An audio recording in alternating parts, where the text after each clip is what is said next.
Lok Sabha seat पर ब्रिजेश सिंह को ticket दिया जाएगा, वो मैदान में होंगे, क्या कहेंगे आप? हमारे पिताजी ने स्टेटमेंट ये नहीं दिया है। हमारे पिताजी ने स्टेटमेंट ये दिया है कि एनडीए प्रयास करे ना।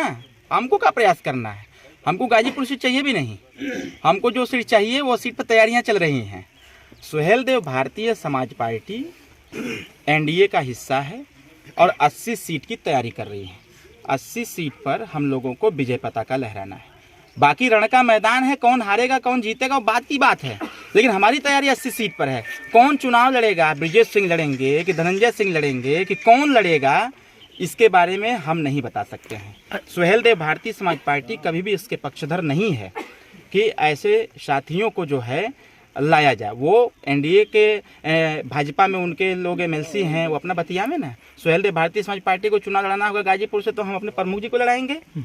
हम इनको लड़ा देंगे भाई, हम क्यों उनको लड़ाएं? अगर सीट मिलती है हमको तो हम अपने पार्टी की कार्यकर्ता को लड़ा देंगे। ठीक है। तो वो अलग का विषय है। सुहेलदेव भारतीय समाज पार्टी अपने काम पर विश्वास करती है और सही दिशा में है। अरविंद जी, अभी आपने एक सवाल भी पैदा कर दिया। सुभाषपा लोकसभा कौन सी सीटें, किन सीटों पर लड़ना चाहेगी, किन सीटों की मांग कर रही है? सुहेलदेव भारतीय समाज पार्टी 5 सीटों की मांग कर रही है।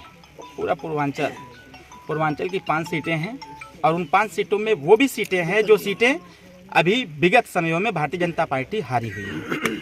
तो उन्हीं सीटों में से हमको सीटों की आवश्यकता है और सीटें मिलेंगी भी, पार्टी लड़ेगी भी, उसमें कहीं कोई संदेह नहीं। घोसी उपचुनाव हारने के बाद क्या एक बार फिर से चैलेंज के रूप में स्वीकार करेंगे आप लोकसभा चुनाव?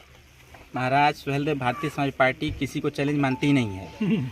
हम अपने हमेशा कार्य को चैलेंज मानते हैं, हम अपने संगठन को चैलेंज मानते हैं। देखा, अंधे के हाथ में बटेर लग गए से ना, वो निशानेबाज ना हो जाला, ठीक ना। और वहाँ घोसी का प्रदेश दूसरा है, लाख विरोध था। बीएसपी कैंडिडेट उतार दी होती, अगर बीएसपी कैंडिडेट उतार दी होती तो सबको अपनी अपनी हैसियत पता चल जाती। वो फालतू में ये सब बकवास प्रश्न है। अरविंद जी, देखा जाए तो राहुल गांधी का एक बयान चल रहा है, चर्चाओं में है। देश के प्रधानमंत्री के उन्होंने एक पनौती जो अपने भाषण में दिया है, उस पनौती को लेकर आप क्या कुछ कहेंगे? अरे उनको तो लोग पप्पू भी कहते हैं। उनको तो लोग पप्पू भी कहते हैं, तो पहले खुद पर तो देखे कि हमको पप्पू लोग क्यों कहते हैं। राहुल गांधी जी अगर एक्चुअल में पॉलिटिकल होते तो इस प्रकार का स्टेटमेंट नहीं देते। जिस प्रधानमंत्री ने पूरे दुनिया को लोहा मनवा दिया, आज भारत प्रगति के पथ पर है, हर स्तर में हर क्षेत्र में आगे बढ़ रहा है, तो वो उनके लिए प्रधानमंत्री जी पनौती जरूर होंगे। माननीय नरेंद्र मोदी जी राहुल गांधी जी के लिए और कांग्रेस पार्टी के लिए पनौती जरूर होंगे। जैसे देखिए, मैं बताता हूँ, अभी उन लोगों ने एक गठबंधन बनाया है, उसको बोलते हैं इंडिया, ठीक ना। मेरा एक स्टेटमेंट आया था कि ये जो गठबंधन है, मैं बहुत पहले जब इसका निर्माण लोग कर रहे थे, मैंने एक स्टेटमेंट दिया था कि लोकसभा चुनाव आते आते ये सब के सब अलग अलग हो जाएंगे। माननीय अखिलेश यादव जी का भी कुछ दिन पहले स्टेटमेंट आया कि मैं उत्तर प्रदेश में अकेले चुनाव लड़ूंगा। कहाँ गया गठबंधन? तो जब जब ये लोग प्रधानमंत्री जी की तरफ ताकते हैं, जैसे हम कहते हैं ना कि मेरी तरफ कोई बुरी निगाह से देखेगा उसको पीलिया हो जाएगा, तो उसी प्रकार से माननीय प्रधानमंत्री जी की तरफ जो भी उस निगाह से देखेगा उसका प्रभाव उसके ऊपर पड़ेगा, और उसी का परिणाम ये है कि उनका गठबंधन टूटता और बिखरता हुआ नजर आ रहा है। सुहेलदेव भारतीय समाज पार्टी एनडीए के साथ, भारतीय जनता पार्टी के साथ पूरे मुस्तैदी से लगी हुई है। सिर्फ मंत्री बनने के लिए नहीं, सिर्फ सीट लेने के लिए नहीं। हम पूर्व की सरकार में भी थे, आगे भी सरकार में रहेंगे। पूर्व की सरकार में रहे तब भी वंचित वर्गों के हिस्से की बात किए, तब भी बेरोजगार नौजवानों की बात किए, बेहतर शिक्षा की बात किए, ग्रामीण क्षेत्र के विकास की बात किए, जो गरीब खाए बिना मर रहा था उसके भोजन की बात किए, जो दवाई के अभाव मर जा रहा था उसके दवाई की बात किए, जो अच्छी शिक्षा प्राप्त नहीं कर पा रहा था उसकी शिक्षा की बात किए, और बहुत सारे बदलाव भी हुए।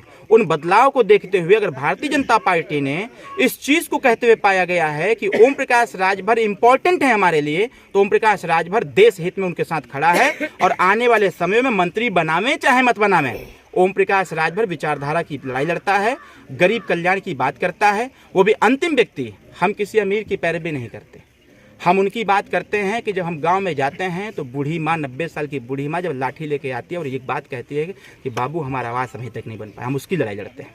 हम उस गांव में जाते हैं, उस परिवार के पास जाते हैं जो परिवार ये कहता है कि रात को मेरे घर में भोजन नहीं बना था, हम उसकी रहनुमाई करते हैं, हम उसकी बात करते हैं। हम उसकी बात करते हैं जब थाने पर कोई व्यक्ति जाता है, उसके साथ न्याय नहीं होता है, तो उसकी बात हम करते हैं, उसकी लड़ाई हम लड़ते हैं। बाकी जो मजबूत लोग हैं वो तो अपनी व्यवस्था खुद ही टाइट कर लेते हैं। अरविंद जी, लास्ट प्रश्न है कि मंत्री पद की अब चाह नहीं, सिर्फ गठबंधन धर्म निभाएंगे क्या? एकदम निभाएंगे भैया। हम गए थे पिछली बार भी समाजवादी पार्टी, हम सोचे कि पिछड़ों की पार्टी है, मिल करके काम किया जाएगा, लेकिन वहाँ जाने के बाद हमको ऐसा लगा कि वो तो शंकर भगवान वाली कहावत रिपीट हो गई। जब मैं अंदर गया, सब कुछ देखा, ताका, बातचीत किया, 22 सीट का दावा करके सीटों की सूची मैंने दिया। हमारी जो सीटें थी उन सारी सीटें अपोजिट हो गई, सब सीटें खत्म हो गई, अपने मन से लोगों ने सीट दे दिया। जब हम देखे कि ये तो हमारी पार्टी को समाप्त करने का बंदोबस्त किया जा रहा है। माननीय मुलायम सिंह यादव जी से जब एक पहली बार मैं मिला था तो माननीय मुलायम सिंह यादव जी ने बाबूजी को समझाते हुए यही कहा था कि बड़े दरबार में कभी मत जाना, अपनी ताकत बढ़ाओ, संगठन मजबूत करो, कार्यकर्ताओं, वोटरों, मतदाताओं, समर्थकों के लिए लड़ो, भिड़ो, संघर्ष करो। जब संघर्ष करोगे तो एक मुलायम नहीं 100 मुलायम पैदा होंगे जो ओम प्रकाश राजभर को याद करेंगे। और ये बात अखिलेश यादव जी को नहीं समझ में आता। एक मजबूत व्यक्ति, एक मजबूत संगठन की पार्टी, उसको उन्होंने तलाक दे दिया। और तलाक देने के पीछे यही कारण था कि अखिलेश यादव जी भस्मासुर की भूमिका में आते हुए नजर आ रहे थे। मेरी पार्टी सुहेलदेव भारतीय समाज पार्टी को ही खत्म करने के पीछे पड़ गए, हमारे नेताओं को तोड़ने का प्रयास किया गया। इन सारी सिचुएशन को देखा गया। हमने कहा भैया हम तलाक तो स्वीकार करते, तू अपने घरे, हम अपने घरे, और हम फिर अपने कार्यकर्ताओं के साथ पूरी मुस्तैदी के साथ काम करें। हीरे की परख उसी व्यक्ति को होती है जो उसकी कीमत को समझता है। भाजपा से हमारा इतना द्वंद्व हुआ, लेकिन भारतीय जनता पार्टी ने हमको समझा और सारे द्वंद्व को मिटा करके फिर फ्रंट पे खड़ा किया। कहा कि अंतिम व्यक्ति का कल्याण कोई कर सकता है तो ओम प्रकाश राजभर, अंतिम व्यक्ति की बात कोई कर सकता है तो ओम प्रकाश राजभर, और सच्चाई को सच्चाई से कोई कह सकता है तो ओम प्रकाश राजभर। इसीलिए हम लोग आ गए। अरविंद जी, देखा जाए तो मंत्रिमंडल का विस्तार न होने से क्या ओम प्रकाश राजभर जी भाजपा से नाराज चल रहे हैं? इस तरह मीडिया में सुर्खियां चल रही हैं इस तरह तो बड़ा खुश है, रोज यही बात बाबूजी से होती है। हमारे नेताजी बहुत खुश हैं। ऐसी कोई नाराजगी हाँ, नाराजगी है, किसको पता है? विरोधियों को।